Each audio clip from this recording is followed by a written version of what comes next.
So let's continue through the agenda. 8A through 8G. No presentations, and there are notes about those things. Let's go to the CDOT monthly update. Yeah, so in the interest of time, we were going to talk about some projects and stuff. One of them mentioned for this particular area is the Highway 9 285 intersection project right outdoors. It has been advertised. Hopefully we'll be able to award it this time. If you recall, we came to you guys in order to supplement the budget within the TIP earlier this year in order to get that awarded because we weren't able to award it last year. Similarly, our overlay project through Woodland Park and up towards Divide, that was advertised. We advertised it with two bid schedules, with a shorter limit and also a longer limit, depending upon pricing that we saw. It looks like we're going to be able to award the shorter limit. We did see some pretty high prices in terms of asphalt, even already this year. We saw $130 per ton for asphalt this year, which was kind of shocking to us. So we are going to have to supplement the budget a little bit, but we are planning on awarding the shorter limits for that particular project. And I guess I would just say if there's any specific project questions, maybe we'll open it up right now before I make some additional comments. What would that shorter limit look like? Dan. What would that shorter limit look like? I'm sorry? What would the shorter limit look like on the overlay? Do you remember what that looks like? It should be milepost 81, which is about a mile west of Aglow Road.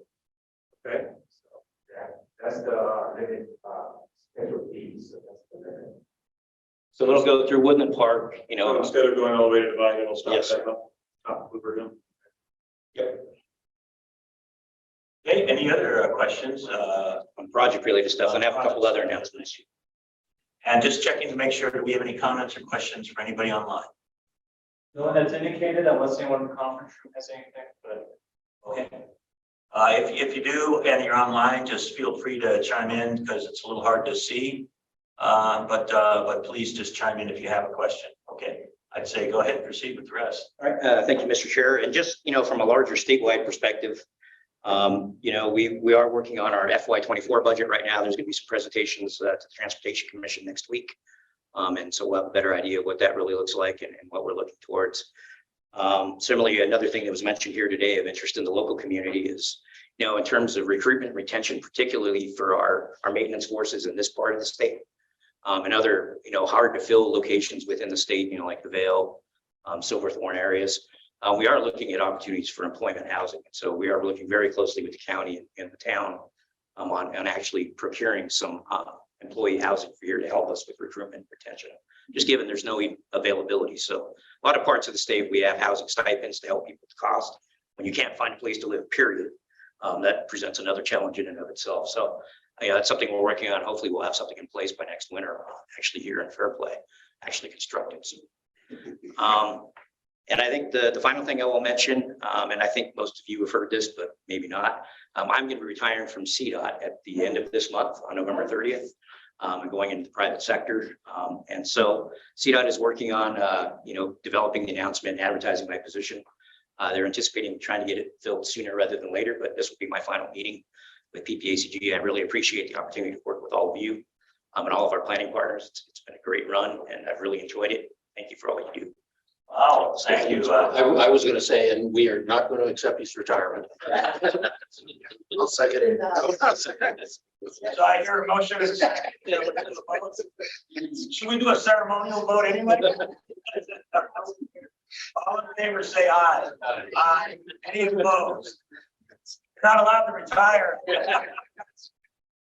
Well, sorry to see you go, but I hope it's on the bigger and greater things. Yeah, I'll be going into the private sector, working engineering consulting side of stuff. So yeah, looking forward to it. That's great. Thank you for letting us know. I didn't know myself. So thank you. And I'll just say on behalf of the Board of PPACG and PPACG at large, thank you for the great service that you've been providing to our region. We do deeply appreciate it. And I know many of us know what a great relationship we have with CDOT. And that's due in a large part to the people and the relationships that we've built. So thank you so much for that. Thank you. Very good. Anything else then on CDOT update? No. Okay. How about staff? Yes, please. I don't know if this is directed to you or somebody else. So this whole civil rights survey and the use of the whatever tracker and stuff, So what is the purpose of that? We keep getting the email, I responded, are we going to be able to have access to use that program as a small community? Or are we gonna have to still buy that to use during our MMOF project? So I'm not familiar with the survey that's gone out, so it sounds like it's related to LCP tracker. Yeah. And I can find out from Marcia Nelson and maybe our civil rights staff exactly what that is and get back to you. I'm doing this and I'm like, if we have to use it, it'd be better to know sooner rather than later. And I'll reach out to our local contact at CDOT that I'm working with, but it was just mentioned. And then I said, we just got our survey back, or I responded, but we keep getting notifications. I'm like, we have to use this. I would like to know now and get it in place as soon as possible. Okay, yeah, I can try to And if find we're answers to be you. able to provided that access or use, or we have to go out and secure it in our own training or whatever. Okay. Great. I appreciate your asking the questions. The whole point of the meeting, right? To get those kinds of questions out so we can get to answers and so forth. Great, thank you very much. Okay, to the stack update. Who do we have that can provide that? Mr. Chair, Yes. I'll go ahead and do that. Holly texted me and said, can I cover it? Commissioner Elsdorf was there, so you correct me if I'm wrong. It was the calm before the storm, right? So it was a very pedestrian meeting. We talked about the budget, which Rich has already covered. They did a transit update where they gave the numbers for their month of free transit that they ran, and that had a spirited discussion. And then finally, the last item was a federal lands access program.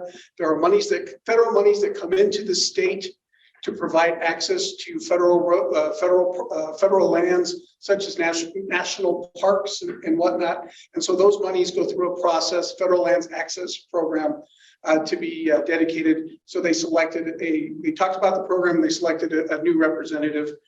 Apparently the old representative. That was awful. That was Really awful. no longer the representative.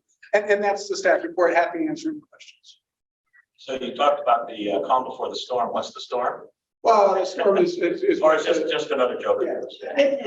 Well, I only wish I was joking, but yes, this was rather pedestrian. But again, now that the elections are over, we will probably see again some more Okay. policy changes or Okay, policy thank you. shifts. Appreciate it, yeah.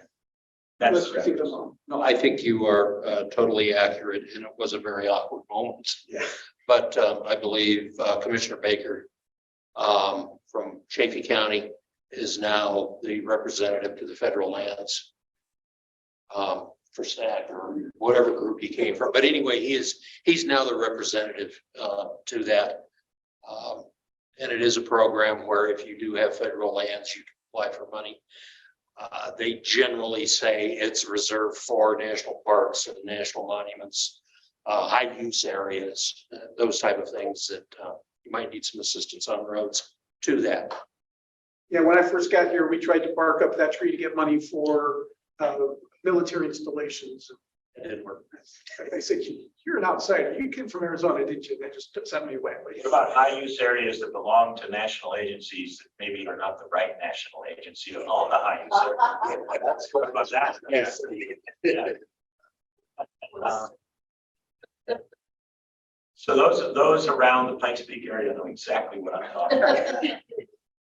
Okay, thank you for that update. Any questions on the stack?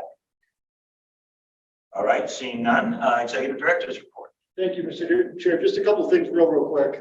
This month is National Family Caregivers Month. We've had a lot of discussions around senior caregivers, and the way Kent Matthews tends to split up the population, he's the lead of our Family Caregiver Support Center. He said the population is basically those that have been caregivers in the past, those that are currently caregivers, or those that will be caregivers in the future. It really touches all of us. I think all of us have dealt with this. Yeah, between those three categories, isn't that like everybody? That's it. That's what so it's supported by the Caregiver Action Network. We're going to push some material out through social media. Didn't have a chance to really get it on the agenda today for a proclamation, but you'll hear more about that. We're going to send some stuff out and we'll share that with the board as well. But that's this month, just recognizing all of us that are dealing with caregiver issues with our senior members of our family and in our neighborhoods. Secondly, just really want to thank Rich again on behalf of us as staff. I mean, he's been an amazing partner. We've gotten some really great stuff done in our region, from Powers Research, the interchange there, projects in Park County and in Teller County. And yeah, just the partnership has been phenomenal. So we really, really appreciate everything Rich has done with us, and we look forward to keep working together. And then just finally, thank you, Commissioner Elsner, for your hospitality today and making this happening. Commissioner Mitchell, thank you so much. Tom and Brittany were fantastic as well, making this all happen. So we're going to do it again next year for sure. But also want to really thank Cheryl and Jared on our staff, really made this happen, making sure everything was working technologically and as far as the format and all of that. So this was great. Really appreciate your support. Well, thank you. And I just want you to know your staff will not be leaving this office. We will build a place for them to live. This is probably one of the first work sessions we've had down here that has worked really well. We apologize, as I said earlier, we ordered speakers to have everything set up. That was a month and a half ago. And then our emergency, okay, we can do this as a backup plan. That's going to arrive tomorrow. But to be fair to that point, it feels like what you put in here as a temporary fix was working just fine. It's PPACG that did that for us.